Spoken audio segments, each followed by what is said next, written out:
brother. Halo, itu mana? Waalaikumsalam. Apa kabarnya? Baik. Mana aja? Lagi di mana nih? Lagi ngopi. Ya.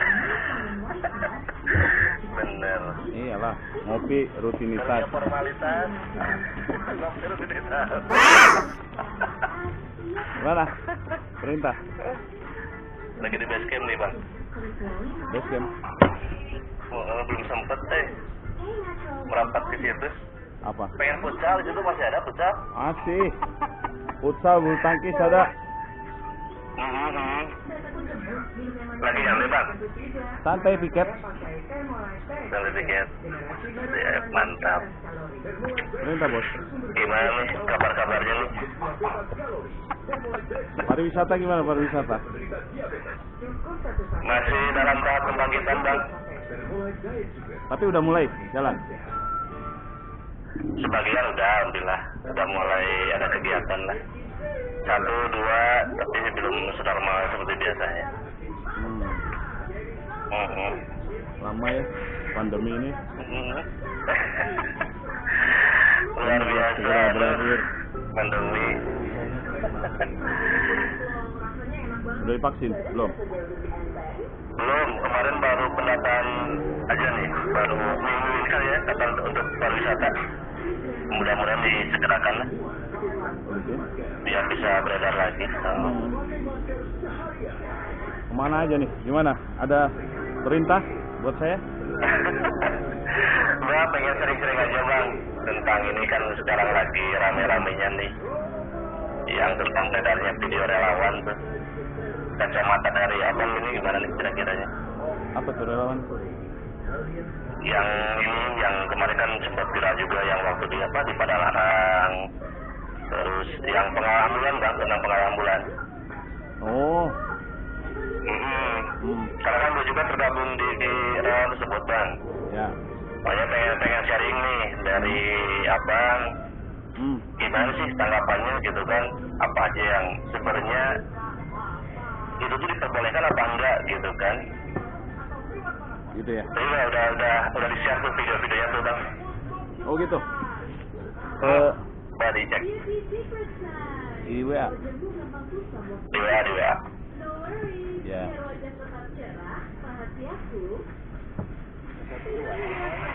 Itu kalau nggak salah kejadian yang di Padalarang deh itu. Yang kemarin tuh. Escort ya, escorting ambulan. Terlepas Escorting ambulan. ya, terlepas dari polemik yang terjadi sekarang.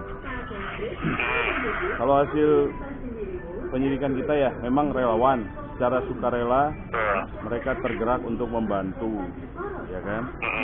Betul. Cuman dalam hal ini kepolisian bertindak untuk mencegah, karena dalam Undang-Undang Nomor 22 Undang-Undang Lalu Lintas tahun 2009 itu sudah diatur di pasal 135 itu tentang pengawalan, ya. Dan kendaraan khusus, brother, kendaraan khusus yang sudah dilindungi oleh undang-undang, ya, itu termasuk ambulan, pemadam kebakaran, pejabat tinggi negara. Nah, ambulan itu sebenarnya dia mendapat skala prioritas di jalanan. Iya. Terus alasannya ada escorting untuk apa? Coba.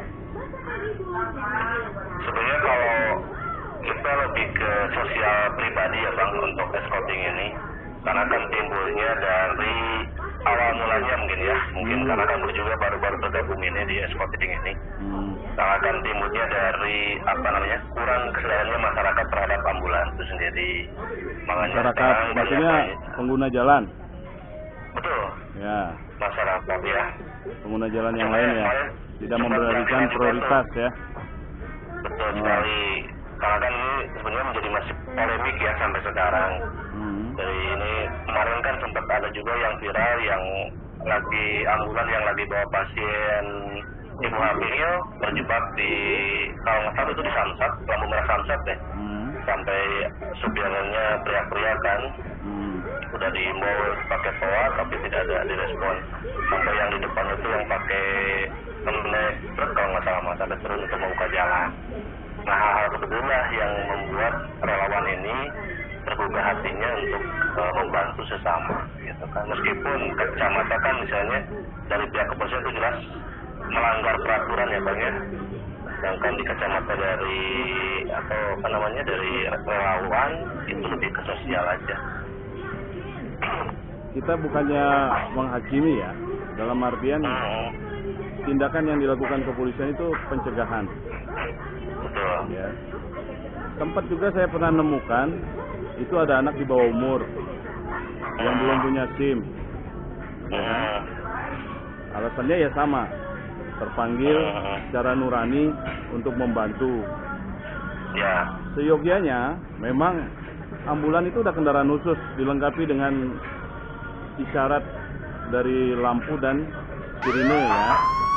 Nah itu seharusnya pengendara lain memberikan ruang kesempatan untuk kendaraan khusus itu melintas, itu udah ada dalam aturan undang-undang. Nah terkait dengan escorting, saya pikir itu ya yang pertama pertimbangan keselamatan ya. Karena secara logika aja Indonesia ini ada dua kategori ya, polisi gila sama gila polisi. Ngerti nggak? Apa tuh bedanya tuh? Hah? Bedanya apa tuh? Bedanya kalau polisi gila itu yang terkadang ya namanya manusia biasa ya, ada yang penyalahgunaan wewenang, meskipun itu nanti sudah jelas ada tindakan hukum dari institusi. Nah yang bahaya itu yang gila polisi. Jadi apa yang dia lihat polisi, yang ditiru. Nah itu kan bahasa Sunda tanya.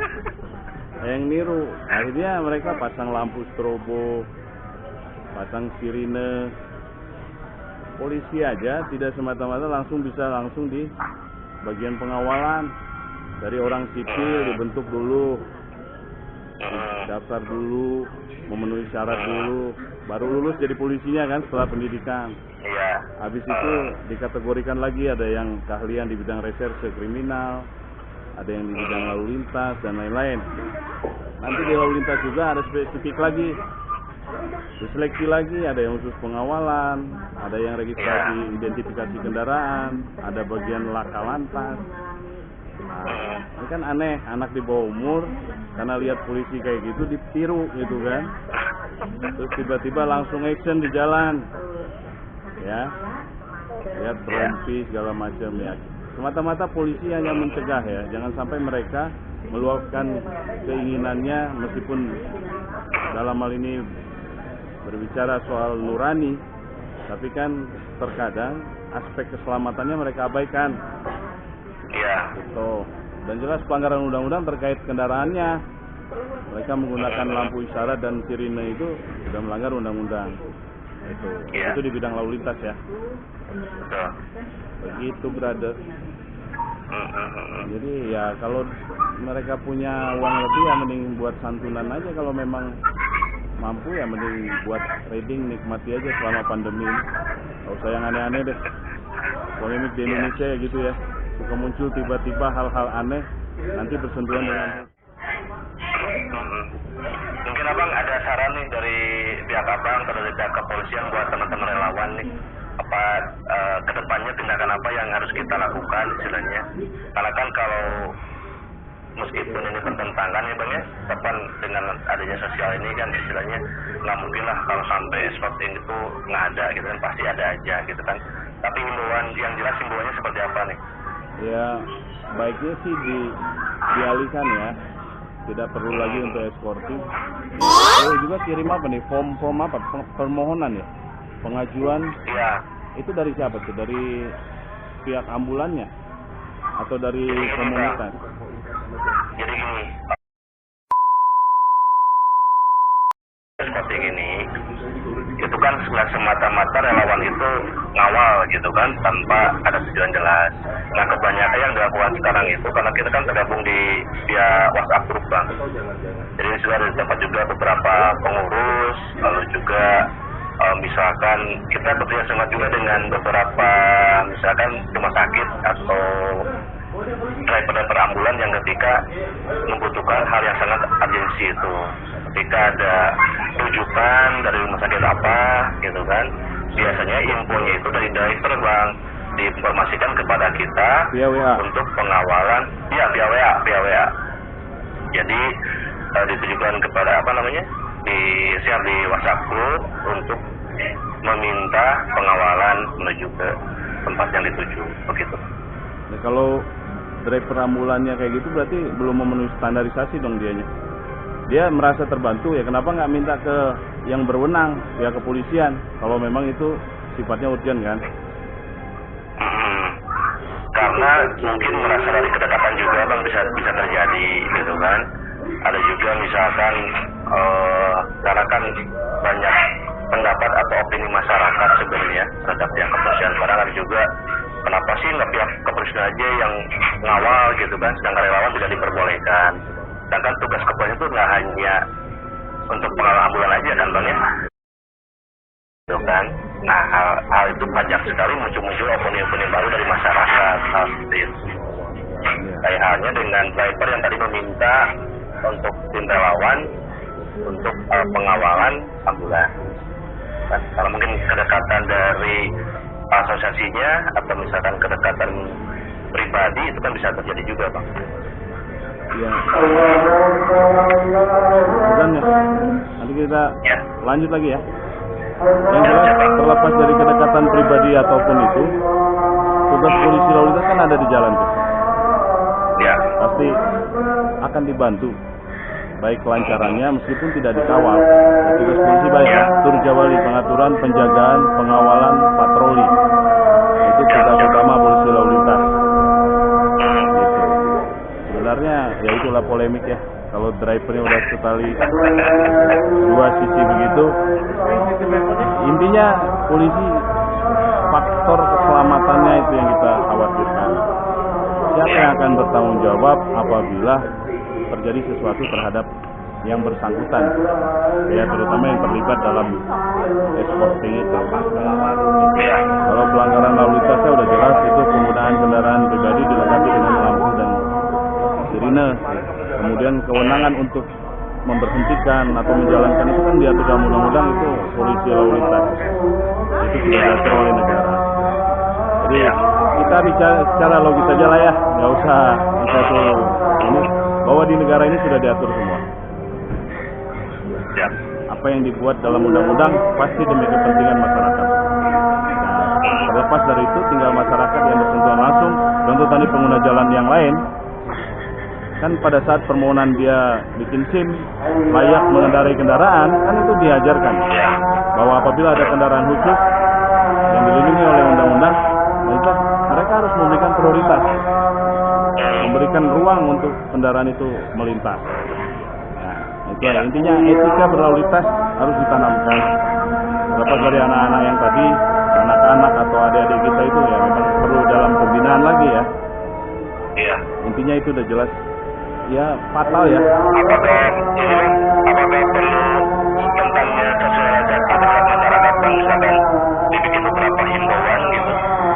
Kalau himbauan lalu lintas kan sering kali ya, polisi lalu lintas tuh malah ada yang bagian khusus untuk Dikmas Lantas, berkunjung ke komunitas, ke sekolah-sekolah, itu kan sering kali tentang pengetahuan tentang lalu lintas kita sampaikan di situ. Sering, itu udah rutinitas tugas polisi lalu lintas. Oke? Yang penting keselamatan, itu aja kuncinya itu. Satu lagi nih. Nah, apakah memungkinkan satu buah organisasi mengganti ke pihak polisian untuk bekerjasama bang? Gimana? Apakah memungkinkan misalkan salah satu organisasi relawan nih menggandeng dari pihak kepolisian dalam hal ini? Menggandeng dalam artian? Ya untuk pengawalan ini gitu bang. Pengawalan? Tetap nggak boleh ya? Ya kan kalau pengawalan udah ada ya prosedur tentang yang dikawal ya. Itu kan sudah ada. Dari permintaan masyarakat langsung pun polisi harus melayani itu karena tugas polisi. Contoh ada korban di jalan, itu nggak perlu diminta, polisi udah turun tangan. Atau bencana, itu pasti langsung mengambil langkah. Jadi saya pikir semuanya tugas pokok dan fungsi peran lalu lintas itu udah dalam undang-undang itu sudah diatur. Ya, Jadi ya. tidak harus pakai relawan lagi. Tugas kita itu polisi lalu lintas diamanatkan oleh negara untuk itu. Oke? Mungkin lebih ke edukasinya aja mungkin ya bang ya. Ya, Lebih betul. lagi ya. Nyampaiannya. Yang penting hindarilah yang hal-hal begitu, baiknya untuk ya mending ke hal yang lainnya yang lebih positif.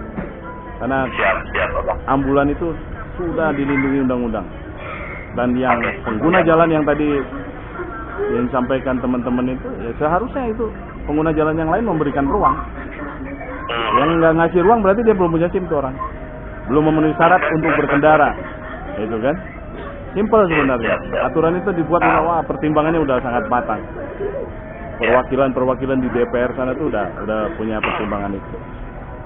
Oke? Oke, Kalau siap bang. polisi lalu lintas itu hanya pelaksana. Siap. Oke? Nanti, oke. Sehat-sehat bang ya. Amin. Lu juga ya, sehat-sehat. Siap. Sekeluarga ya. Siap. Salam hormat. Amin. Untuk semua ya. Salam hormat. Thank you banget. Oke. Thank you.